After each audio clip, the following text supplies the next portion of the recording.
I haven't attended any, but I sit on Sandpoint's planning and zoning because I believe that sitting at the table and working towards solutions is the Republican path forward. The only time I have gone to any was pre-2020 again, back when I was requesting changes for the business that I work for. There was a couple. Probably a couple that I missed in the last year. Over 10 years, probably a half a dozen total. Okay, thank you.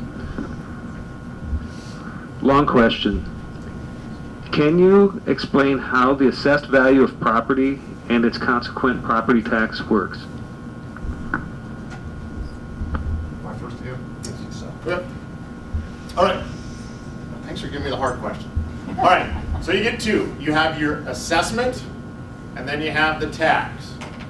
We all get an assessment. The county commissioners establish the budget, and that determines how much money the county is going to spend to accomplish the assigned constitutional duties. That is then assessed and distributed based upon the number of residents and the value. There is not a direct correlation between the budget and your assessment.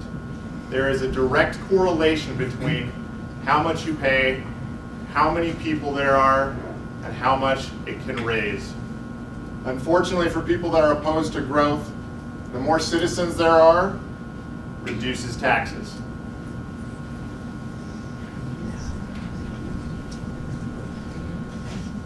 I know one thing is that when the assessed values on our taxes reach where property values have gone in the last 12 months, boy, we're going to see a big change on our assessed value. Luke hit a lot of that on the head, how the process works with assessments and tax values. But one of the things that you can do is between, I believe it's the months of June and August, there's the Board of Equalization.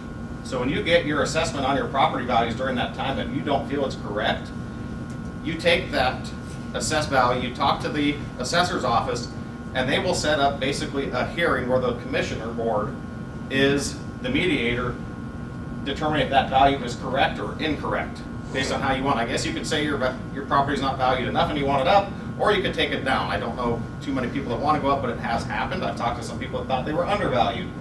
So all of that based along with the population then sets the tax rate that each one of us pay off of our assessed values.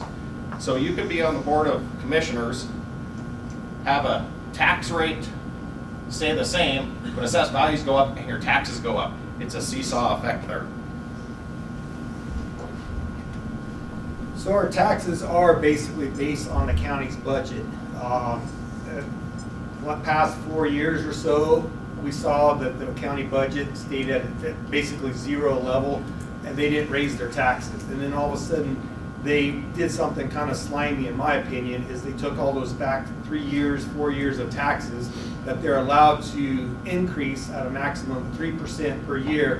And they totaled all that up and they hit us all at once. And that's why a lot of people are upset right now, not necessarily because of your assessments, but because the county went back 3 or 4 years, added up that maximum 3% that they were allowed to have, and shot it to us at one time. So we got a 9-12% increase in our property taxes.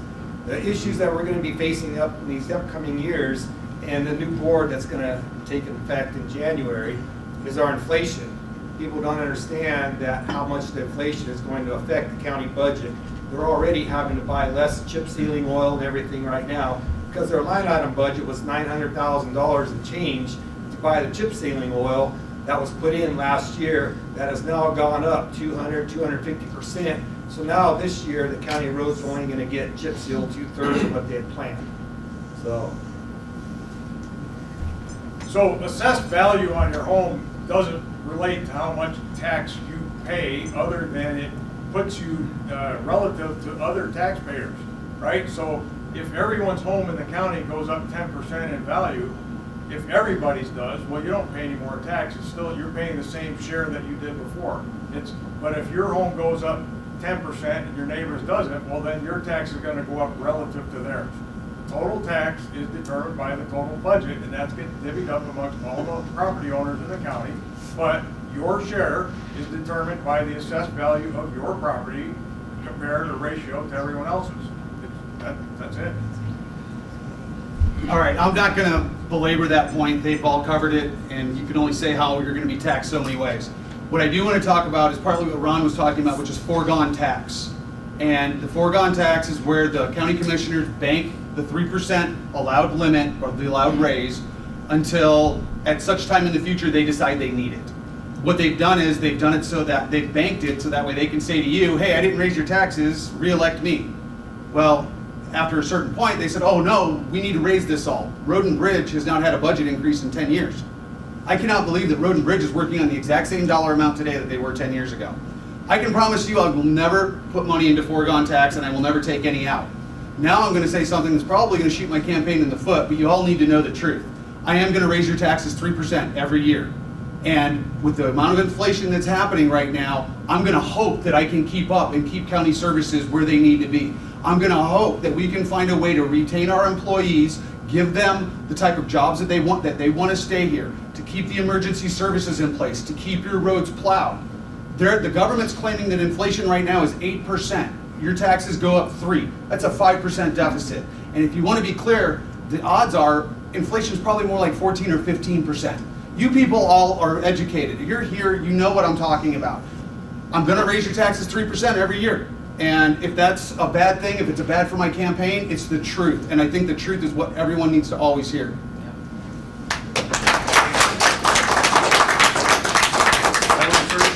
I have no rebuttal. No, other way. It's got to go the other way. Yeah, just one slight rebuttal here. More citizens doesn't necessarily lower taxes. If all your spending is going to stay the same and you bring in more citizens, okay, sure, that lowers your taxes. But when you bring in more people, that's more pressure on the roads, on your infrastructure, on law enforcement, you name it, right down the road. So it's not just let's have more people and then lower the taxes. It doesn't work that way. So I just want to mention real quick, we're quick to point fingers at where we think the blame lies. We can't always blame the county commissioners for our problems. We need to point our fingers higher up at our federal government. Our county commissioners aren't causing this inflation. Our federal government is causing our inflation. They're printing money out of thin air. I'm sure the question is going to come up about ARPA, but that's what's going on, guys, is the federal government's printing money. They're giving it to the state's giving it to the counties, and because the counties are spending it and everybody else, there's our inflation. So you can't blame the county commissioners for the price of diesel and everything else going up. We're going to have to raise taxes just to keep up.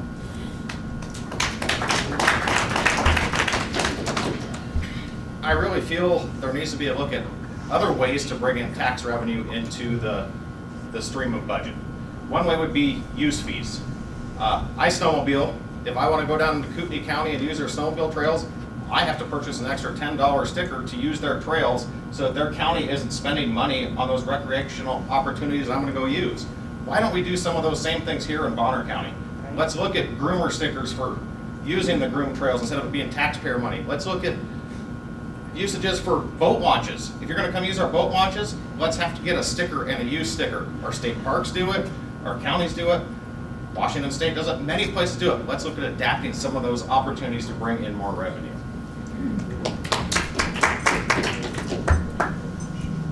County commissioners have this challenge. They have to deal with what the state legislature does. Oddly enough, there's a whole bunch of us who want to live in Bonner County, and I don't think that that's going to stop. If you look at Priest Lake, Blanchard, Lake Ponderay, Clarkville, we've got some beautiful areas. As these people come, the state legislature has constricted the ability to have growth pay for growth. Bonner County is a long ways from Ada County, but we unfortunately sometimes get to deal with the consequences of the state legislature, and it has negative repercussions on our ability to manage our county well.